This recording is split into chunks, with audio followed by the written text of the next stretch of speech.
Selamat pagi anak-anak. Pada pembelajaran hari ini, kita akan mempelajari materi tentang gaya.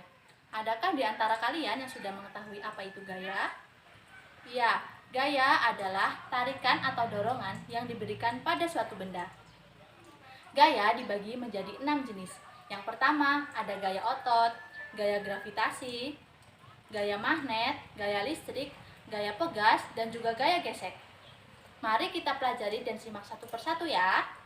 Yang pertama yaitu ada gaya gravitasi. Gaya gravitasi adalah gaya yang dipengaruhi atau disebabkan oleh adanya gaya gravitasi bumi. Selanjutnya ada gaya otot. Adakah di antara kalian yang sudah mengetahui apa itu gaya otot? Gaya otot adalah tarikan atau dorongan yang disebabkan oleh kerja otot. Jenis gaya yang selanjutnya yaitu gaya gesek. Gaya gesek adalah gaya yang timbul akibat gesekan dua permukaan benda yang saling bersentuhan. Selanjutnya yaitu ada gaya listrik. Gaya listrik adalah gaya yang dimiliki oleh suatu benda yang memiliki muatan listrik untuk menarik atau menggerakkan suatu benda. Jenis gaya yang selanjutnya yaitu gaya magnet. Gaya magnet yaitu gaya yang ditimbulkan oleh magnet-magnet yang membuat suatu benda saling tarik-menarik atau tolak-menolak. Dan gaya yang terakhir yaitu gaya pegas. Gaya pegas adalah gaya yang terjadi karena kekuatan benda yang dihasilkan oleh benda-benda yang memiliki elastis.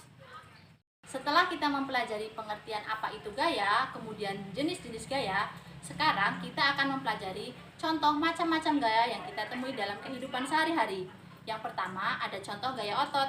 Contoh gaya otot yang kita temui dalam kegiatan sehari-hari antara lain yaitu aktivitas mengangkat dan memindahkan suatu benda, misalnya meja atau kursi.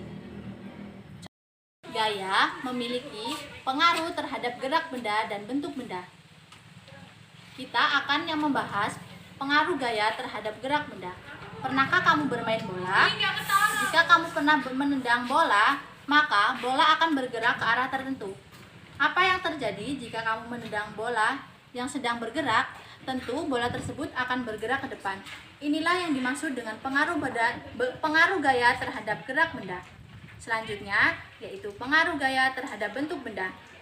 Pernahkah kamu melihat pengrajin gerabah membuat gerabah dari tanah liat? Ia melumatkan tanah, kemudian membentuknya menjadi sebuah gerabah.